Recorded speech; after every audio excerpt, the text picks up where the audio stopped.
Poi diventiamo una famiglia quando siamo ai corsi, lo sai? Deve essere così. Sai quante amicizie belle sono nate durante i corsi?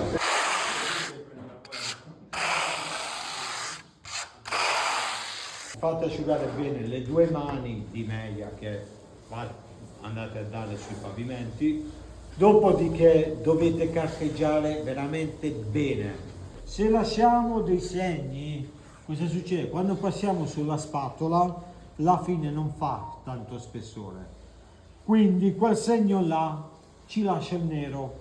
Alla fine io uso Alma, che è una nostra spatola brevettata per non lasciare segni neri. Però è un acciaio brevettato che non lascia segni neri.